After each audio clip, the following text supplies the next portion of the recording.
My name is Audrey Schmidt. I'm 36 years old, and for most of my life, I believed silence was the price of belonging. I didn't think I could ever hate my brother. Not truly. Not in the way people talk about hate like it's loud or explosive or obvious. What I felt on that Christmas morning was quieter than that, heavier. The kind of anger that settles into your chest and refuses to leave. My daughter Lily sat cross-legged on the living room floor, her stocking folded neatly in her lap. It was empty. Not forgotten, just empty. She kept glancing toward the hallway like someone might still walk out with an armful of wrapped boxes, laughing and apologizing for being late. She didn't cry. That's what made it worse. "Are we going to Grandma's later?" she asked softly. The question wasn't casual. It was careful. Lily had learned early how to ask things without sounding like she needed them too much. I told her we were staying home this year. I didn't explain why. I couldn't bring myself to say that her uncle had made a joke about her and everyone had laughed. I couldn't say that my mother had agreed. That one sentence, tossed out over a speakerphone, had quietly erased us from Christmas. 2 days earlier, I'd been on the phone with my mom, going over food and timing like we always did. Same routine, same recipes, same forced cheerfulness that passed for tradition. Then she paused. "Well," she said, "it might be a little crowded this year." I remember smiling even though she couldn't see me. I asked who she meant. She said my name, then Lily's. I waited for her to correct herself. I waited for the awkward laugh, the backtracking, the, "Oh, of course you're coming." She didn't. That's when my brother Evan spoke up in the background. He laughed, actually laughed, and said, "Let's be real, they're kind of a lot." That was it. Not even aimed directly at Lily, just tossed out like it didn't matter, like it wouldn't land. Meanwhile, Lily was in the kitchen, humming to herself, frosting reindeer-shaped cookies. She'd spent days making cards for her cousins. She wrapped their gifts herself and hid them in my closet, checking every night to make sure I hadn't found them. I didn't argue on that call. I didn't defend us. I just hung up and stood there longer than I should have, staring at the wall like it might explain something I'd missed. I hated myself for that part. Later that night, after Lily went to bed, I loaded every single gift I'd bought for Evan's kids into my car. Everyone knew that was my thing. I made good money, and I liked spoiling the kids. Sneakers they'd talked about all year, collectibles, electronics, things they'd circled in catalogs and pretended not to care about. I returned all of it. Every receipt. Every box. Just over $1,600 back onto my card. I told myself it was practical. I told myself it wasn't revenge. I told myself it was just money. But I slept better than I had in weeks. At 8 a.m. the next morning, my phone lit up. "Evan, they're crying. Where are their gifts?" I stared at the screen until the anger finally reached my hands. I typed back that maybe he should ask Mom. I'd heard space was an issue this year. He called immediately. I didn't answer. Then my mom called. I let it ring while I made French toast and ate it on the floor beside Lily. She laughed when syrup dripped onto my sleeve and told me I was doing Christmas wrong. Mom didn't complain when I finally picked up. She just asked, in that careful tone she used when she wanted things smoothed over, if next year would be better. I said yes. Not because I believed it, but because I needed to believe something. What Evan didn't know was that he wasn't just the family favorite. He was the office favorite, too. And I had spent years helping him earn that reputation. While Lily watched cartoons on low volume, I sat on the couch and let that truth settle in. The promotions, the praise, the stories Evan liked to tell about grinding his way up, about building everything from nothing. What he never said was how often I'd been there behind the scenes. How many mistakes I'd quietly fixed, how many introductions I'd made, how many late nights I'd spent reworking things so his name could be attached to them. I never asked for credit. I never wanted it. I thought that was what family did. That morning, while Evan was texting me about crying kids, I started thinking about how fragile his perfect life actually was, and that thought stayed with me. After Christmas, I couldn't stop thinking about Lily sitting in front of that tree, trying not to look disappointed. She hadn't said a word about the missing gifts. She just gathered the small packages she'd wrapped herself and asked if she could still give them out later. Just in case they changed their mind, she said. That line hit me harder than anything else, because I realized I'd spent my entire adult life doing the same thing, waiting for them to change their minds about me, about my worth, about my place in the family. They never did. They didn't need to. They had Evan. And I had always made it easy for them to treat me like the backup plan, the reliable one, the one who didn't make scenes. That was the moment something shifted. Not loudly, not dramatically, just enough that I knew I wasn't going to stay quiet anymore. I didn't know what that would look like yet. I didn't have a plan. All I had was a growing certainty that the version of myself who swallowed everything for the sake of peace had reached her limit. And once that line is crossed, it doesn't move back. The thing about resentment is that it doesn't announce itself. It waits. For weeks after Christmas, I went through the motions like nothing had changed. School drop-offs, meetings, emails, dinner at the same time every night. Lily adjusted faster than I did. Kids always do. They absorb disappointment and keep moving, like it's just another language they have to learn. Adults sit with it. Evan and I worked at the same company, though in different divisions. That was always part of the story he liked to tell, how we were both ambitious, both driven, both proof that hard work paid off. What he left out was that my career had plateaued for years while his took off. Not because I lacked skill, but because I'd made myself useful in ways that never showed up on org charts. I'd recently been promoted to senior operations manager. It wasn't flashy, but it came with access, systems most people didn't even know existed, budget reports, performance logs, client feedback, expense trails that told the truth when people's stories didn't. At first, I wasn't looking for anything. That part matters. I wasn't sitting there plotting revenge or imagining his downfall. I was doing my job, reviewing workflows, cleaning up inherited messes, getting familiar with the scope of what I now oversaw. And then patterns started appearing. Meetings scheduled with clients who no longer existed. Travel reimbursements for cities that didn't align with Evan's sales territories. Duplicate invoices with slightly altered descriptions. Consultants with names that felt off, generic, recycled. Individually, they were nothing. The kind of things people brushed past every day. Together, they made my stomach tighten. I told myself it wasn't my division, that it wasn't my responsibility, that I was reading too much into it because I was angry and hurt and tired of being the invisible one. So I kept going, quietly. I started saving screenshots, downloading reports, notating timestamps. I didn't label anything emotionally, no commentary, just facts, numbers, dates, evidence that spoke for itself. It felt strangely calming, methodical, like folding laundry when your mind won't stop racing. As I worked, memories surfaced, uninvited. The night Evan called me, panicked, before his first big interview. I'd stayed up past midnight coaching him, rewriting his answers so they sounded confident instead of defensive. The time he'd been fresh out of a messy job exit and no one else would touch him. I'd walked him into my office, introduced him to people who trusted me, and told them he was solid. He wasn't. Not then. But I believed he could be. I remembered giving him my old laptop when his crashed, paying his phone bill one month when he forgot to budget, reworking a pitch deck from scratch at midnight while Lily burned with a fever in the next room. I never asked for credit. I never wanted any. I thought that was what family did. What I didn't realize was that I was teaching him something else, that I'd always clean up the mess, that consequences were optional if you had the right person smoothing things over. One afternoon in early January, I got pulled into a leadership meeting. Our CEO, Diane, was there. I'd worked with her before on a risk mitigation project. She was sharp, direct, not interested in theatrics. After the meeting ended, I caught her in the hallway and asked if she had 5 minutes. I didn't mention Evan.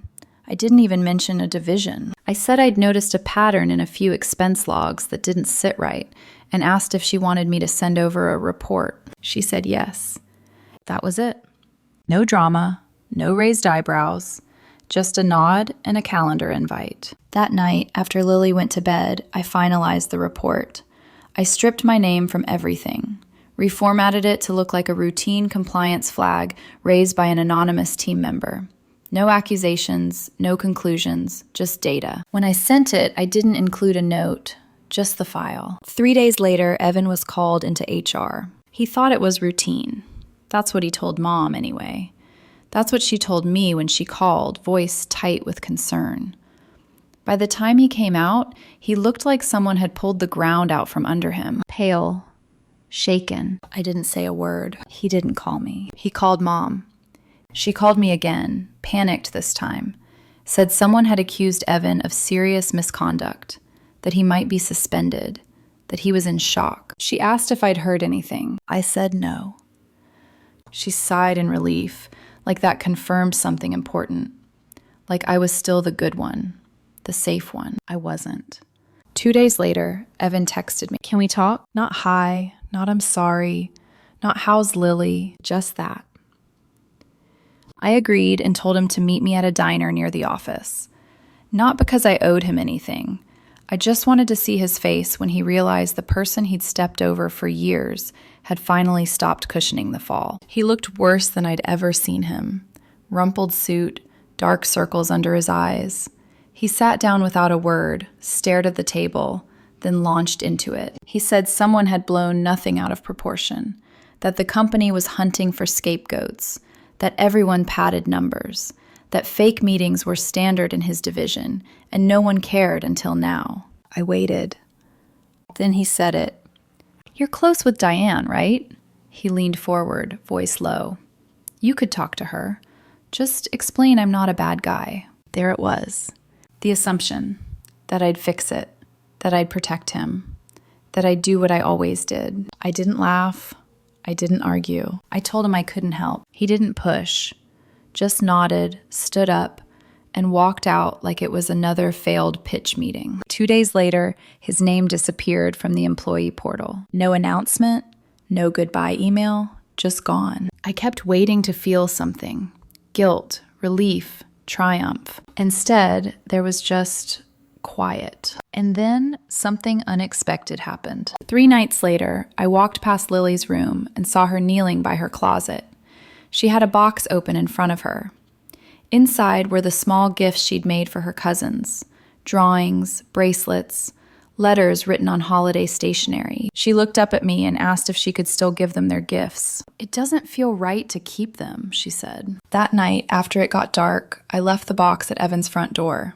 No note, no explanation, just silver wrapping and a bow Lily insisted on tying herself. The next morning, I got a text. I know that was you. Thank you. I didn't reply. I thought that was the end of it. I was wrong. It was 4 o'clock in the afternoon when my phone buzzed with a message from a blocked number. No text, just an attachment. I opened it without thinking. That was my first mistake. The screenshot was unmistakable. The internal compliance report I'd sent to Diane. Same layout, same formatting, same clean structure I'd spent hours perfecting. I scanned it quickly, expecting to see what I'd already memorized. Then my eyes drifted upward. The file name, operations_underscore_as.pdf. My initials. Clear as day. My stomach dropped, not in a rush, but all at once, like the floor beneath me had quietly disappeared.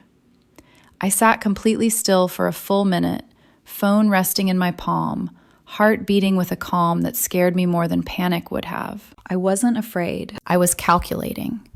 Because in that moment, I understood exactly what I'd missed. Evan wasn't just careless. He was vindictive. Someone inside the company, someone with access, had forwarded him that file. Someone who had seen it, recognized it, and decided to slide it directly into his hands. This wasn't a warning. It was a message. I didn't respond. I didn't forward it. I didn't call Diane. Not yet. I went home, made dinner, helped Lily with her homework, and listened to her explain why she thought volcanoes were the coolest disasters. I smiled when I was supposed to. I nodded at the right places. But inside, something had shifted again. The next morning, I went to work like nothing had happened. That was when I felt it. The air was different. People looked at me too quickly, or not at all. Conversations stopped when I entered the kitchen. 2 of Evan's former team members whispered near the coffee machine, then went silent when they noticed me. One of them gave me a half smile that felt rehearsed, like they were trying to remember whether they liked me. Suspicion has a texture. Once you recognize it, you can't unfeel it. 3 days later, Diane called me into her office. She wasn't warm. She wasn't cold. She was Diane. Composed, precise, unreadable. She told me Evan had contacted her. He claimed I'd orchestrated everything because of a personal family conflict, that I had access to tools other employees didn't, that I'd selectively edited data, manipulated logs, and turned him into a target. I asked her if she believed him. She didn't answer. Instead, she said they were opening a formal review protocol. Temporary access restrictions. Nothing disciplinary, just a precaution. I'd been there long enough to know exactly what that meant. Once there's doubt, you're already halfway out the door. Then she pulled out a printed email, an anonymous complaint from someone in Evan's division. According to them, I'd been overheard in the break room saying, "Sometimes people need to be taught a lesson." I searched my memory. Maybe I'd said something like that once. Maybe I hadn't. It didn't matter. The sentence was vague enough to be weaponized. When I left her office, I didn't go back to my desk. I walked straight outside and sat in my car with the engine off, hands resting on the steering wheel, like I needed something solid to remind me where I was. I wasn't scared. I was shaken. Not because I'd done anything wrong, but because I'd been careful, and someone still found a way in. At home that night, Lily was waiting for me on the couch with a stack of books and a handwritten list of museums she wanted to visit that weekend. She talked nonstop, excited, unaware that my entire professional identity was being quietly questioned somewhere else. I listened. I smiled. I agreed to everything, but all I could think was how close I'd come to becoming the villain in a story I'd written to protect her. That night, I couldn't sleep. Instead, I pulled out an old external hard drive from the back of my closet, one I hadn't touched in years.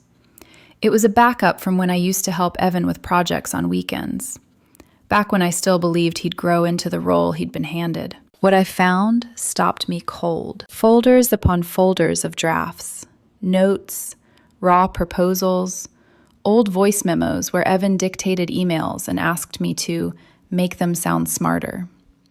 Slack exports, time-stamped revisions. Back then, I'd thought nothing of it. Just a sister helping her brother. Seeing it all together now, organized with metadata and dates, I realized something important. I didn't need to defend myself. I just needed to remind the company who had built the version of Evan they thought they knew. One file caught my eye. A pitch from 4 years earlier, the one Evan had won an internal award for. I opened it and zoomed in on the corner. There it was, my watermark. Faint but unmistakable. I didn't feel victorious. I felt tired, but I also felt clear. I'd made one mistake before, thinking losing his job would be enough, thinking Evan would stop once the ground gave way beneath him. I forgot who he was. Someone who couldn't stand being second best, especially to me. I spent 2 nights building a report. Every project I'd ghostwritten, every proposal I'd touched, voice memos, messages, metadata, timelines. No commentary, no emotion, just facts. I emailed it directly to Diane. I didn't accuse, I didn't explain. I attached the evidence and waited. I expected silence. I got a meeting. Diane didn't waste time. She closed the door behind me, gestured to the chair across from her desk, and placed a printed copy of my report between us. It was thick, organized, unarguable. She asked one question. "How long have you been helping Evan?" I didn't hesitate. "Since his first week." Her expression didn't change, but something shifted behind her eyes. She flipped through the pages slowly, stopping on the voice memo transcripts, the side-by-side drafts, the metadata that mapped my fingerprints across years of work carrying his name. She asked why I hadn't come forward sooner. This time, I answered, because I thought family mattered more than respect. The truth sounded smaller out loud, embarrassing, like a confession I should have made years ago. The investigation moved fast after that. Evan's retaliation claim collapsed under the weight of evidence, quietly, efficiently. The employee who'd leaked the report was terminated for forwarding internal documents outside the company. No announcement, no spectacle, just consequences. HR called me in the following Friday and offered me a new role: higher clearance, cross-department oversight, more responsibility than I'd ever had before. No apology, no public acknowledgement, just a nod toward the truth. That should have been the end of it. A week later, Evan left me a voicemail. He sounded different, smaller, desperate in a way I'd never heard before. He said interviews weren't going well, that no one was calling back, that people were suddenly concerned about fit. He asked if I could help. I didn't respond. I didn't delete it either. I told myself it was justice. And technically it was. But winning didn't feel clean. It felt permanent, like something you can't undo once you've seen it clearly. Lily moved on. Kids always do. She stopped asking about Christmas, stopped mentioning her cousins, started planning summer instead. Weeks later, I replayed Evan's voicemail one last time. The silence at the end. The realization settling into his voice that there was no one left to clean things up for him. And I hated that a part of me liked it. Because the truth was, I hadn't just exposed Evan. I'd exposed something in myself. Cold, precise, capable. I'd told myself I was protecting my daughter. And maybe I was. But somewhere along the way, I learned exactly how to ruin someone. And I did. Now Evan is still looking for answers. And I'm still here, packing lunches, attending meetings, showing up like nothing happened. Sometimes I wonder if he'll ever understand what really ended things. And sometimes, late at night, I wonder if I already knew.